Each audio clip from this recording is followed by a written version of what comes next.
প্রতারণার মধ্যে দিয়ে প্রেম এবং সেই প্রেমের সম্পর্কে তিক্ততা চলে আসায় শারীরিক মানসিক নির্যাতনের শিকার হয়ে মেয়েদের নিরাপত্তার আবেদন জানিয়ে প্রশাসনের দোরগোড়ায় এক মহিলা। গল্পটা অনেকদিন আগে থেকেই শুরু হয়েছে। মাধবী কুমার লামার বড় হয়ে ওঠা কলকাতায়। সেখানেই কর্মরত থাকা অবস্থায় তার যোগাযোগ হয় কুমার লামার সঙ্গে।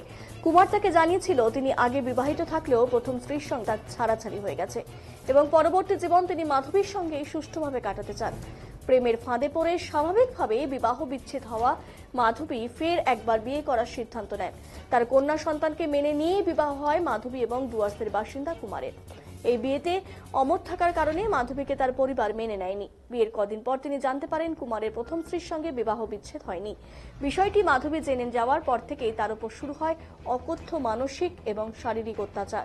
স্বামীর সঙ্গে এই বর্বরতা যুক্ত রয়েছে কুমারের পরিবারকে, এমনটাই অভিযোগ মাধবী। এতদিন চুপ থাকার পর তিনি বুঝতে পারেন তার জীবন সংকটের সম্ভাবনা রয়েছে। তাকে অনুসরণ করা হচ্ছে এবং বিভিন্নভাবে হুমকি দেওয়া হচ্ছে। অবশেষে তার সন্তানদের এবং তার নিজের নিরাপত্তা চেয়ে পুলিশের দ্বারস্থ হতে বাধ্য হন মাধবী। সাংবাদিকদের মুখোমুখি হয়ে তিনি জানান কুমার যে অন্যায় করেছে তার শাস্তি হওয়া প্রয়োজন। তিনি তার সন্তানদের নিয়ে চিন্তিত।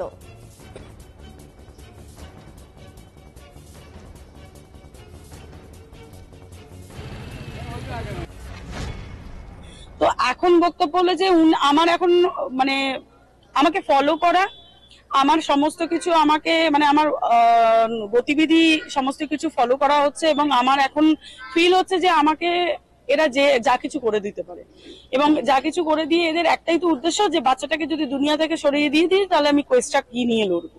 এদের মেন বক্তব্য এটাই।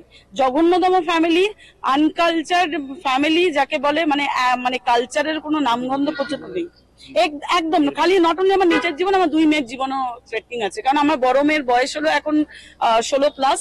যে আজকের ডেটে আমার যদি কিছু যদি হয়ে যায় তাহলে আমার বাচ্চার দায়িত্ব কে নেবে, প্রথম।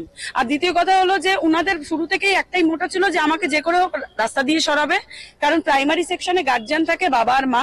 মার যদি কিছু হয়ে যায় তাহলে বাচ্চাকে তুলে নিয়ে যেতে উনার কোনো অসুবিধা হবে না এবং এটার ফলে উনি কি করতে পারবেন যে কেসটাকে কোনো রকম ধামাচাপা দিয়ে উনি বের করে নিতে পারবেন। তারপরে বাচ্চার কি হলো না হলো কেউ তো আর দুনিয়াতে খোঁজ রাখবে না, কারণ বাচ্চা তো বাবার কাছে না। এরা যেভাবে আমাকে ফলো করছে, যেভাবে ইয়ে করছে, তাতে আমি ফিল এবার এতদিন ধরে তো আমি চিৎকার করে বলিনি, বাট আজ আমি রোডে এসে দাঁড়িয়েছি এই কারণে বিকজ আমার মনে হচ্ছে যে আমরা তিনজন সেফ নই। সেই সেফটি সিকিউরিটির জন্য আজকে আমি প্রশাসনের কাছে এসেছিলাম।